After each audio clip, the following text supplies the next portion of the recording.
Malam itu seperti biasa, Pak Hadi mendorong gerobak nasi gorengnya melewati jalanan sepi yang berada di pinggir desa. Desa tempat Pak Hadi tinggal memang terbilang kecil dan jarang sekali ada kendaraan yang lewat pada malam hari. Jalanan itu lebih sering dilalui oleh orang-orang yang hendak menuju ke pasar atau ke rumah keluarga mereka yang jauh. Hutan bambu di sisi kiri jalan yang selalu mengirimkan angin dingin yang menusuk hingga ke tulang, memberikan kesan menyeramkan, terutama saat senja mulai berganti malam. Tidak jarang Pak Hadi merasakan sekelebat bayangan melintas cepat di antara batang-batang bambu. Seperti ada sesuatu yang mengintai dari dalam kegelapan. Mungkin hanya perasaan, pikirnya. Namun malam ini terasa berbeda. Angin malam lebih dingin dan ada sesuatu yang mengusik perasaan di dalam dirinya. Seperti ada yang mengamatinya, mengikutinya. Pak Hadi mengusap tengkuknya yang mulai terasa merinding, lalu menggelengkan kepala, mencoba menepis perasaan itu. Gerobak nasi gorengnya sudah setengah jalan menuju ujung desa. Seharusnya, dia akan melewati hutan itu, lalu sampai di pasar dalam waktu 20 menit lagi. Dia tidak bisa menunda waktu. Namun, semakin dia mendekati hutan bambu, semakin tidak nyaman perasaannya. Saat dia sudah berada tepat di depan hutan bambu, sesuatu yang tidak biasa terjadi. Dari kejauhan Pak Hadi melihat seorang lelaki berdiri di tepi jalan, mengenakan pakaian serba hitam, mulai dari jaket kulit hingga topi yang menutupi sebagian wajahnya. Lelaki itu berdiri tegak, seakan menunggu sesuatu. Pak Hadi sempat ragu untuk melanjutkan perjalanan, merasa tak enak. Tapi pada akhirnya dia tetap memutuskan untuk mengabaikan perasaan itu dan melanjutkan perjalanan. Tak lama setelah itu lelaki itu mulai berjalan mendekat. Langkahnya begitu cepat dan diam, hampir seperti melayang. Ketika lelaki itu tiba di dekatnya, Pak Hadi merasakan hawa dingin yang semakin menyengat, seolah udara di sekitar mereka tiba-tiba menjadi beku. Tanpa berkata sepatah kata pun, lelaki itu langsung duduk di bangku gerobak, memandang Pak Hadi dengan tatapan kosong yang dalam. "Satu porsi nasi goreng," kata lelaki itu dengan suara yang begitu pelan dan datar, seakan suara itu datang dari kejauhan. Pak Hadi merasa sedikit terkejut, namun tetap melayani seperti biasa. Ia menyalakan kompor, memasak dengan cepat, meski tangannya sedikit gemetar. Namun ada sesuatu yang aneh. Setiap kali lelaki itu makan, suapan demi suapan nasi gorengnya terdengar, begitu keras, seolah dia sedang mengunyah dengan kepuasan yang tak terhingga. Makanannya habis dalam waktu singkat dan saat lelaki itu selesai, ia menatap Pak Hadi dengan tatapan yang tajam, seperti sedang menilai dirinya dari ujung kepala hingga ujung kaki. "Malam ini kamu akan pulang lebih cepat," kata lelaki itu dengan suara serak yang membuat bulu kuduk Pak Hadi merinding. Setelah kalimat itu diucapkan, lelaki itu bangkit dan pergi begitu saja, melangkah cepat memasuki hutan bambu. Pak Hadi berdiri terpaku, merasa ada sesuatu yang tidak beres, tetapi dia mencoba menepisnya dan melanjutkan pekerjaannya. Setelah lelaki itu pergi, anehnya, Pak Hadi merasa ada sesuatu yang berubah. Biasanya, pada jam segitu, hanya ada beberapa orang yang membeli nasi gorengnya. Namun malam itu, setelah lelaki misterius itu pergi, orang-orang mulai datang, satu persatu. Bahkan dalam jumlah yang lebih banyak dari biasanya. Mereka datang dengan terburu-buru, seperti mereka tahu bahwa nasi goreng Pak Hadi akan habis dalam waktu cepat. 1 jam berlalu dan gerobak nasi goreng Pak Hadi sudah ludes. Semua pembeli tampaknya merasa puas dan segera pergi, meninggalkan Pak Hadi dengan uang yang cukup banyak untuk pulang lebih awal. Sebuah kebetulan? Tentu saja. Begitu Pak Hadi selesai membereskan semua barang dan siap untuk pulang, rasa lega menyelimutinya. Tapi pada saat itu, entah kenapa, dia merasa seperti sedang diperhatikan, terlebih ketika dia menatap ke arah hutan bambu yang gelap gulita. Perasaan itu kembali lagi, perasaan bahwa ada sesuatu yang sedang menunggunya di sana. Pak Hadi menatap jalan depan dengan cepat, memutuskan untuk tidak terlalu lama berada di tempat itu. Namun ketika dia pulang, dia merasa ada yang aneh. Sesampainya di rumah, istrinya menyambut dengan wajah cemas. "Pak, tadi pagi ayam peliharaan kita tiba-tiba mati. Ada yang aneh, saya merasa itu bukan karena sakit." Pak Hadi hanya mengangguk pelan, merasa ada yang tidak beres, namun memilih untuk tidak terlalu memikirkan hal itu. Ia hanya ingin tidur dan menenangkan pikirannya. Namun keesokan harinya, masalah mulai datang bertubi-tubi. Pagi itu anak sulungnya Denny, yang sebelumnya sehat-sehat saja, tiba-tiba terbangun dengan demam tinggi. Tubuhnya menggigil, mulutnya meringis seperti sedang dilanda mimpi buruk. "Ayah, ada sesuatu yang datang." Denny mengigau sambil menatap ke langit-langit dengan mata yang kosong. Pak Hadi merasa terkejut, apalagi ketika Denny menyebut nama yang sama sekali tidak mereka kenal, Mbah Suro. Nama itu tak pernah mereka dengar sebelumnya, tapi terdengar begitu jelas dari mulut anaknya. Denny terus mengigau, tidak berhenti seharian. Setiap kali Pak Hadi mencoba menyentuhnya, tubuh Denny terasa seperti dibakar oleh panas yang menyengat. Sementara itu, motor satu-satunya milik Pak Hadi tiba-tiba mogok di tengah jalan saat dia hendak pergi ke pasar untuk membeli bahan-bahan. Di tengah perbaikan motor yang memakan waktu lebih lama dari yang diperkirakan, Pak Hadi merasa ada sesuatu yang aneh dengan gerobaknya.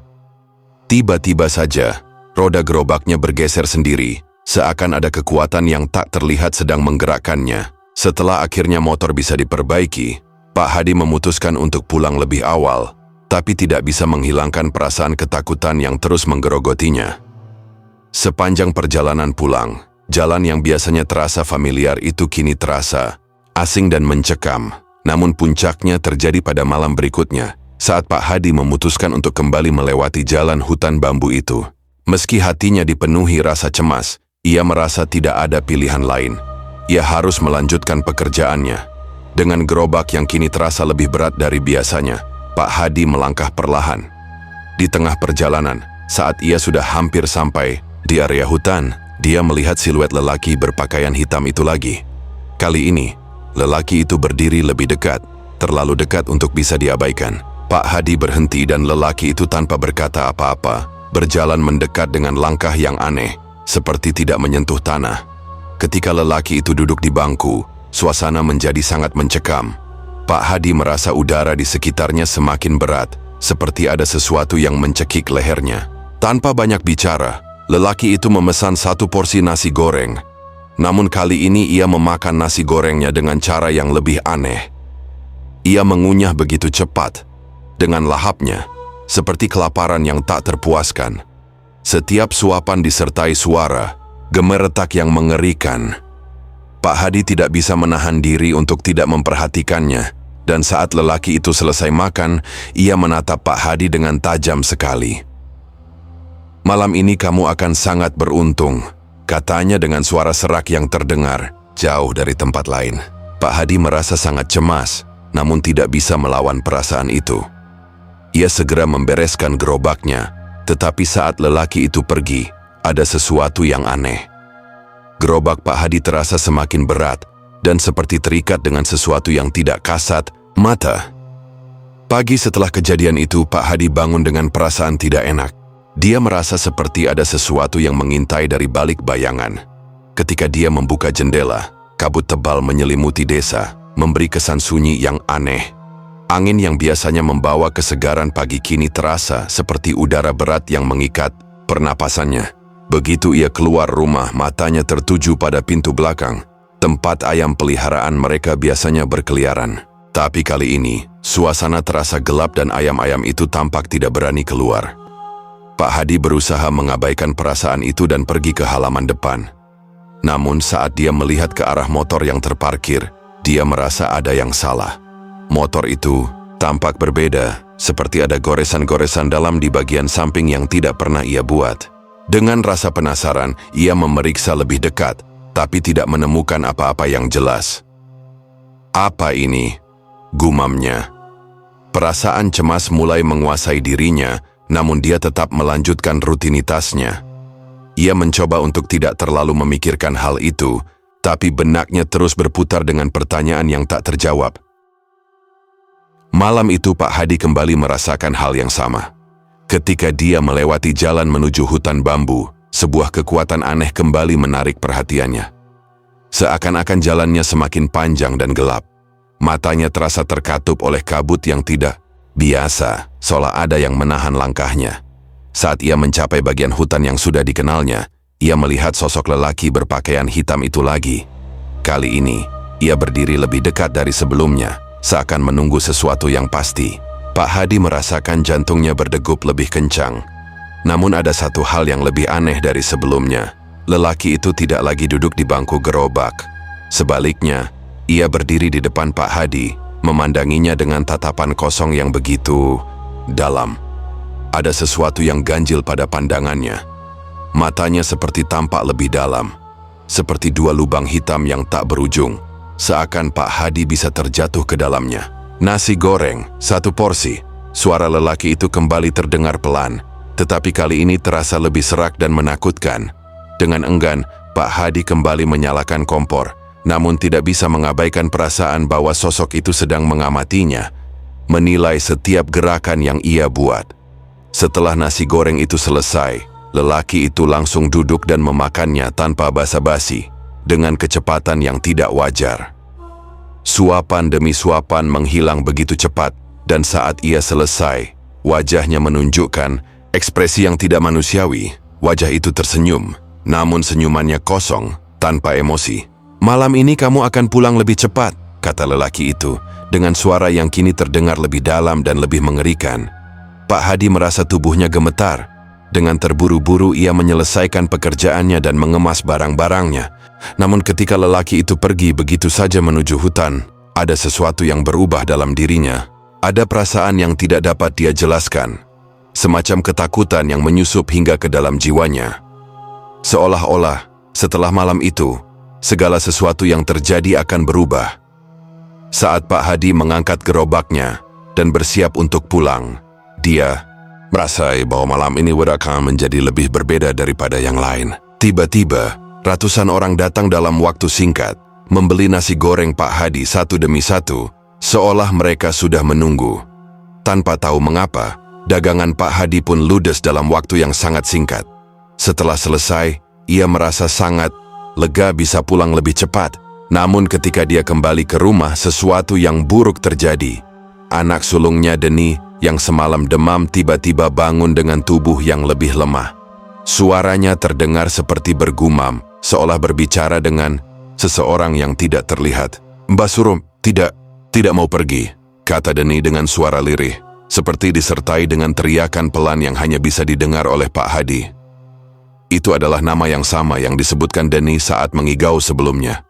Pak Hadi merasa ngeri, tetapi ia tak bisa berbuat banyak. Keanehan itu semakin terasa, seakan ada yang mengikatnya pada suatu kekuatan tak kasat mata. Keesokan harinya, semua semakin buruk. Ketika Pak Hadi hendak pergi ke pasar seperti biasa, motor kesayangannya mogok lagi, dan kali ini di tempat yang lebih jauh dari sebelumnya. Saat ia mencoba memperbaikinya, dia mendengar suara-suara aneh, seperti langkah kaki yang menginjak tanah basah, meski tidak ada seorang pun di sana. Dengan hati yang cemas, Pak Hadi berusaha memperbaiki motor tersebut secepat mungkin. Namun tiba-tiba saja roda gerobaknya bergerak sendiri, seakan didorong oleh kekuatan yang tidak terlihat. Ia merasakan ketegangan yang semakin meningkat. Perasaannya semakin tidak nyaman. Ada bayangan di kejauhan yang semakin mendekat, dan bayangan itu tampak seperti sosok yang tidak bisa dikenali. Perasaan gelisah yang ia alami semakin mencekam. Begitu motor selesai diperbaiki, Pak Hadi memutuskan untuk melanjutkan perjalanan meski hatinya tidak tenang.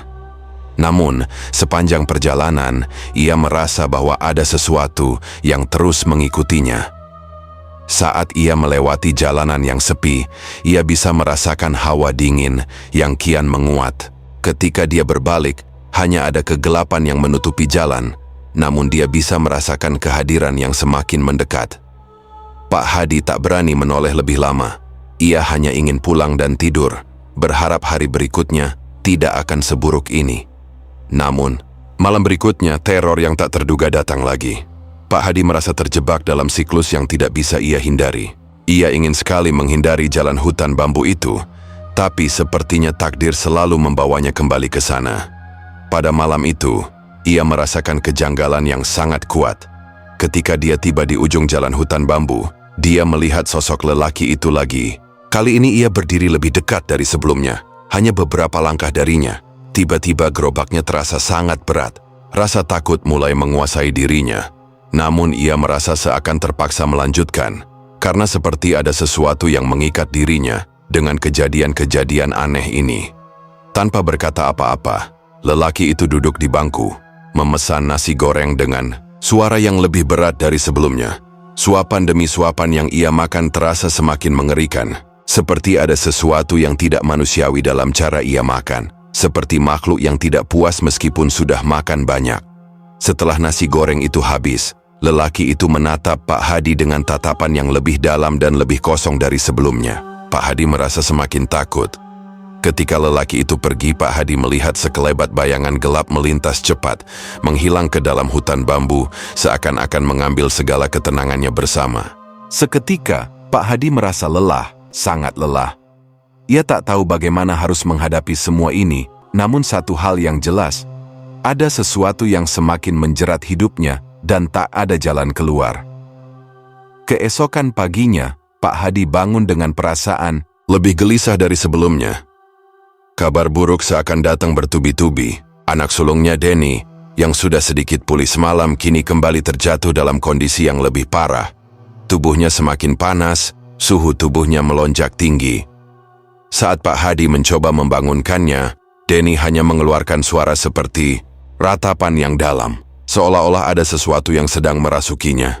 "Ayah, jangan biarkan.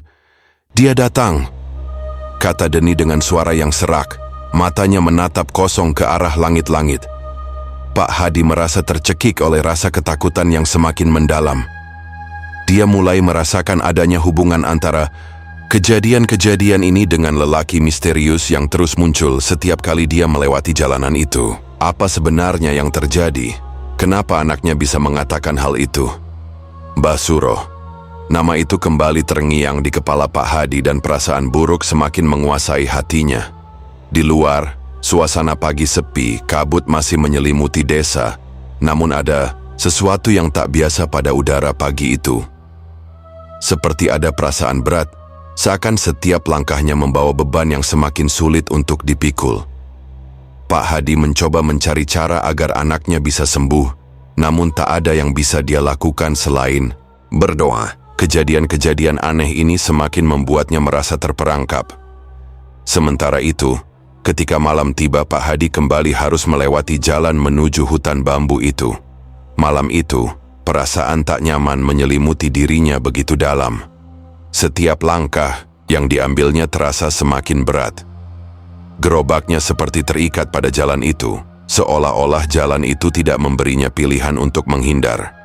Pak Hadi memutar roda gerobaknya dengan pelan, namun langkahnya semakin lambat, semakin takut.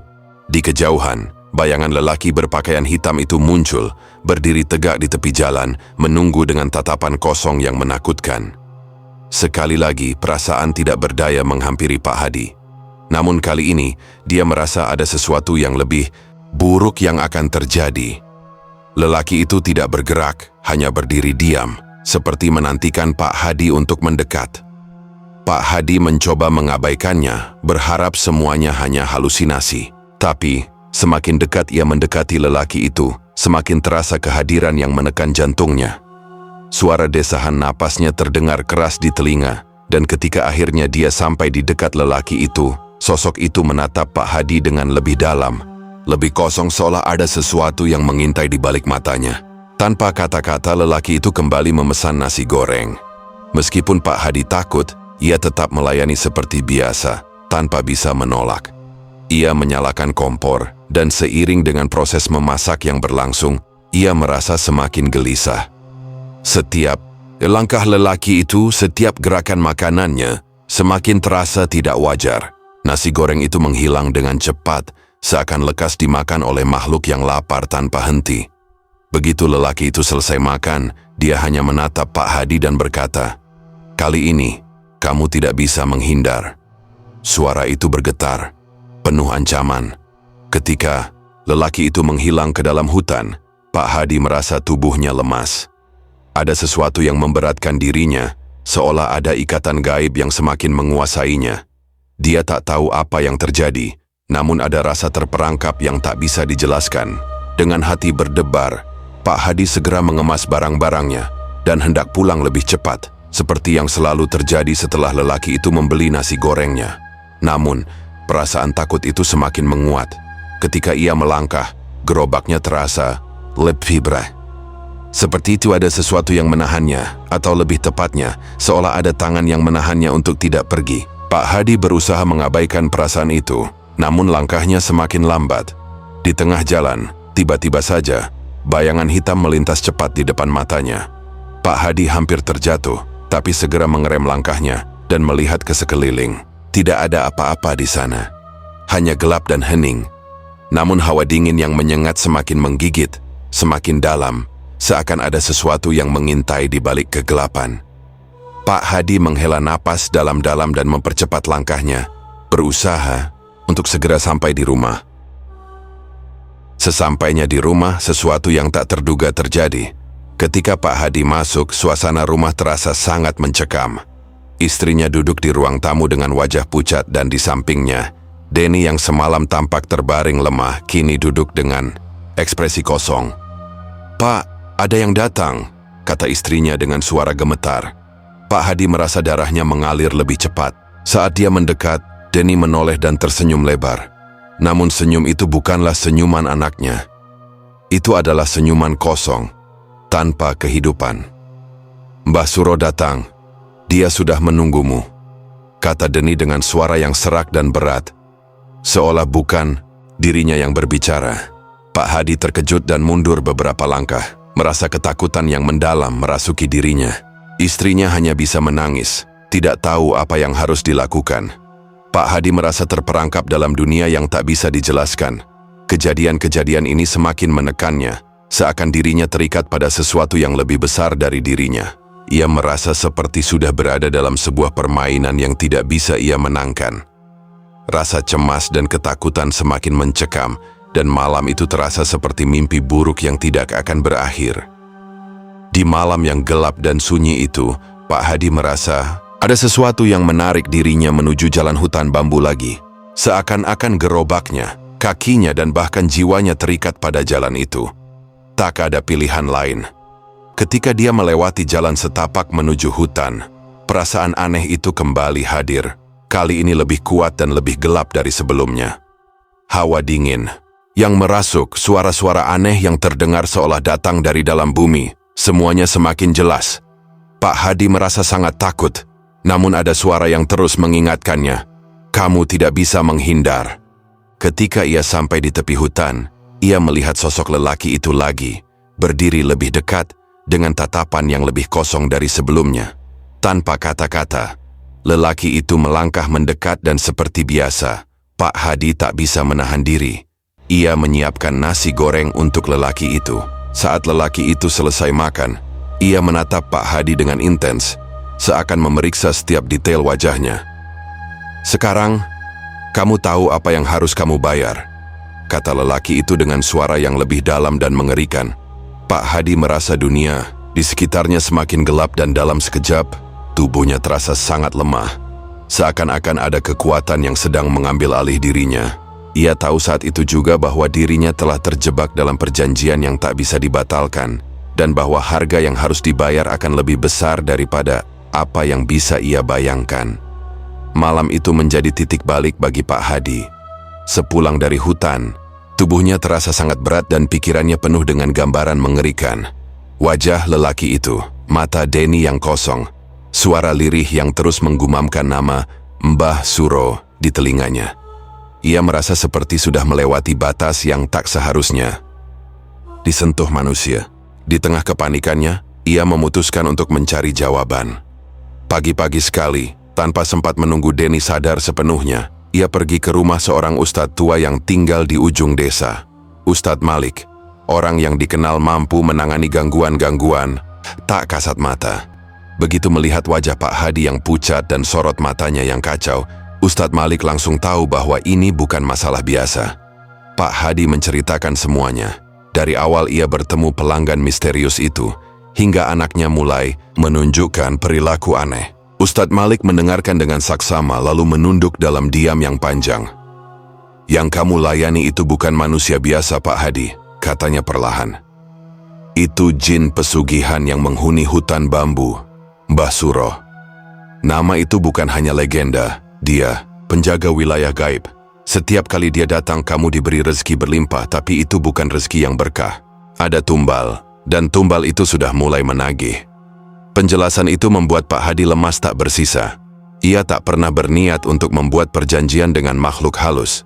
Ia hanya pedagang kecil yang ingin pulang cepat, yang merasa bersyukur setiap kali dagangannya habis, tapi ternyata semua itu ada harganya. Dan Denny mungkin telah menjadi bagian dari harga yang harus dibayar. "Apa saya bisa memutus semua ini, Ustadz?"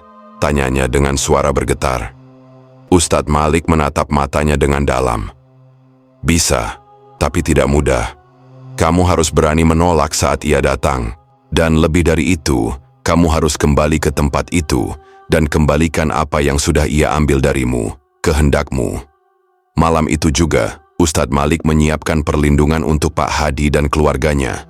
Air doa, bacaan-bacaan khusus dan pagar gaib untuk rumahnya. Tapi langkah paling penting harus dilakukan sendiri oleh Pak Hadi. Konfrontasi dengan Mbah Suro. Ustadz Malik memperingatkan, dia tidak akan suka jika kamu menolak. Tapi itulah satu-satunya cara agar anakmu kembali. 3 malam kemudian, Pak Hadi memutuskan untuk kembali ke jalan hutan bambu itu. Tapi kali ini bukan untuk berdagang, bukan pula untuk melayani makhluk itu. Ia datang dengan niat bulat untuk mengakhiri semua. Dengan membawa air doa, beberapa lembar daun bidara dan keberanian yang entah datang dari mana, ia mendorong gerobaknya yang kosong menyusuri jalan gelap itu. Angin malam terasa lebih dingin dari biasanya. Ketika ia tiba di tempat di mana lelaki itu biasa muncul, suasana terasa sangat sunyi. Lalu, seperti biasa, sosok itu muncul dari balik bayangan pohon, melangkah pelan. Tatapannya menusuk jantung Pak Hadi. "Mana nasi gorengku?" tanya lelaki itu. Nadanya dingin namun mengandung kemarahan. Tersembunyi, Pak Hadi menatapnya dan untuk pertama kalinya ia tidak takut. Ia menjawab lantang, "Aku tidak melayanimu lagi. Aku tidak mau jual rezekiku untuk dosa." Sosok itu menegang, matanya membelalak, dan dalam sekejap, tubuhnya berubah menjadi lebih besar, lebih gelap, matanya menyala merah. Suara-suara aneh mulai terdengar dari hutan, seperti ratusan makhluk menangis bersamaan. Tanah bergetar di bawah kaki Pak Hadi, tapi ia tetap teguh. Sosok itu menggeram, lalu melayang ke arah Pak Hadi dengan kecepatan luar biasa. Namun sebelum menyentuhnya, Pak Hadi menyiramkan air doa ke arah makhluk itu sambil membaca ayat-ayat yang diajarkan Ustadz Malik. Jeritan panjang menggema di hutan, melengking tajam hingga telinga Pak Hadi nyaris berdarah. Bayangan besar itu terbakar perlahan oleh air doa. Tubuhnya menghitam dan berubah menjadi asap tebal yang berputar-putar di udara. Saat asap itu menghilang, angin berhenti bertiup dan malam menjadi sangat tenang. Pak Hadi terdiam lama, napasnya terengah-engah. Namun ada perasaan lega yang belum pernah ia rasakan selama berbulan-bulan terakhir. Ketika ia pulang ke rumah, tubuhnya lemas tapi hatinya yakin bahwa semuanya akan berubah. Dan benar saja, ketika ia membuka pintu rumah, Denny sudah duduk di ruang tamu bersama ibunya. Matanya kembali bersinar seperti anak biasa. "Ayah, aku lapar. Masak nasi goreng yuk," katanya dengan senyum cerah. Pak Hadi tak kuasa menahan air mata. Ia peluk anaknya erat-erat seolah baru kembali dari kematian. Sejak malam itu, hidup Pak Hadi kembali normal, tapi tidak pernah sama. Ia tak lagi lewat hutan bambu, bahkan memilih jalur lebih jauh demi menghindarinya. Ia juga tak pernah berdagang larut malam. Rezeki itu bukan soal cepat habis atau pulang lebih awal, katanya pada teman-temannya sesama pedagang, tapi soal pirah dan selamat. Rumahnya kini lebih tenang dan setiap malam ia selalu memanjatkan doa agar tidak pernah lagi tergoda oleh kemudahan yang ditawarkan dunia gaib. Hutan bambu itu masih ada dan kadang warga desa melaporkan mendengar suara gamelan samar dari dalamnya. Tapi tak ada yang berani menyelidiki lebih jauh. Dan Pak Hadi, ia hanya akan tersenyum getir tiap kali ditanya soal pelanggan misterius itu, lalu berkata, "Ada nasi goreng yang membuat kenyang, dan ada yang justru mengundang maut. Pilihlah baik-baik, untuk siapa kau masak?"